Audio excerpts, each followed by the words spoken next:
Adrien. Joel, you just announced Omar Figueroa versus Adrien Broner. How do you like it? Fuck, I've been asking for that. You know, well, I've been asking for good fights. I've been asking for good matchups for my fighters, especially when I know what kind of a fighters I have.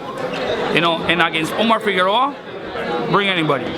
I can tell you this, it's like when you believe in what you have, you don't have to worry. And when I know Omar, since I know Omar Figueroa as well as I know him, I don't care, bring anybody in the welterweight division. I don't give a shit if it's Errol Spence, Keith Thurman, Terrence Crawford, anybody. You know, against Omar Figueroa, because Omar Figueroa is a silent killer, man. That guy is a silent killer. He can hurt you when you least expect it. Don't go by the way he fights. When you have him in front of you, you'll know how he is. Is it to say this is Omar Figueroa's biggest fight? No, Omar's had big fights. I mean, I can't say his is his biggest fight because this is the way it goes, and I'm gonna tell you, and I'm gonna tell all the fans. Omar Figueroa just lost to Mikey Garcia. You know, so Omar Figueroa stepping against Adrien Broner now. So now Omar Figueroa has to beat Adrien Broner in a better fashion than Mikey did in order for him to get some credibility. You know what I'm saying? Because if he goes the distance with Adrien Broner, then okay, you know, it's fine. He had lost to Mikey Garcia, and then he lost to this guy and that guy, you know. It's not the same. So you guys want to knock him out? He needs to. Omar Figueroa needs to knock out Adrien Broner in order for him to separate himself from the rest. From Sean Porter, from Mikey Garcia, from Maidana, you know. He needs to. Yeah, he needs to. Because at this point, if he goes the distance, and then a lot of people can say, oh, Broner was done, he lost to Mikey. So he needs to show something different, something more spectacular. How's Omar looking at this fight? Omar looking great. Omar came back to camp. You know, he took a long layoff after the Guerrero fight. And all I can tell you is this, for every other camp, he will come very, very overweight. For this fight, he looks good. He came at a weight where we can work with no problem, and we have no problems. We still have plenty of time anyways. But Omar's motivated, and now with this type of motivation to step up in the ring against Adrien Broner, Omar kicks in a second gear, and then he sparks up his motivation. Now he's motivated to something that he's looking forward to. How excited are you for fans to see this fight and see what you're saying? I'm excited, man. You know, it motivates me to. Let me just put it this way. Yesterday, when I found out the news, and Omar called me from New York and told me, "Coach, is it a done deal?"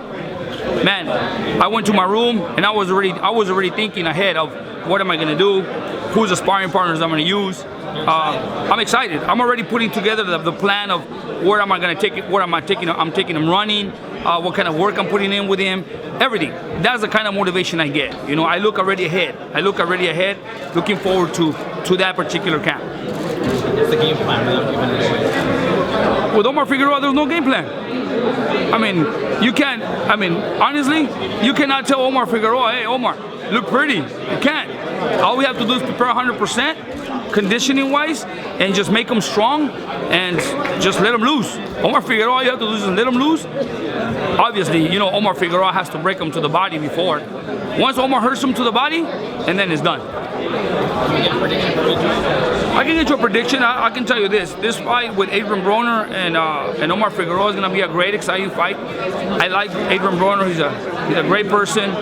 All my respects to him, but he's not going to go 10 rounds. He's not going to go the distance. We didn't know your opponent. Now we know your opponent. Very well known around boxing. You know what? I've never watched Errol Spence fight before. You know, I hear a lot about Errol Spence. Don't take nothing from him. He's a good fighter. He is a good fighter. Strong, young, making a lot of noise in the sport. And he's one of the best in the welterweight division. You know, I watched him the other day. He fought a tough veteran, which is Lamont Peterson, and you know, a lot of props to Errol Spence. He is the real deal. He's by far one of the best in the division, and he's gonna be there for a while because he's barely coming up. He's barely in his prime. You know, he is in his prime to fight at the elite level against the best welterweight fighters there is right now. Who would you like to see in the fight? Errol Spence? Keith Thurman. I would like to see Earl Spence fight Keith Thurman. It looks like it's not going to happen in 2018. Yeah, I know. Other than that, I would like to see him fight Danny Garcia.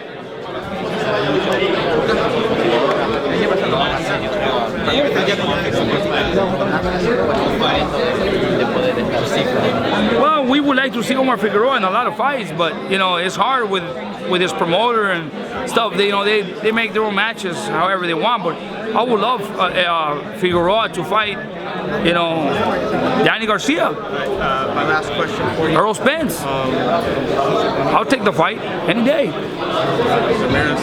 You know, I would love to see the best fighters fight each other. Omar Figueroa to me is one of the best in the welterweight division. I would like to see him fight Danny Garcia. I would like to see Lucas Matisse go back and fight a rematch against Danny Garcia. I would like to see Omar Figueroa fight Earl Spence. You know? Have you guys been able to? All right.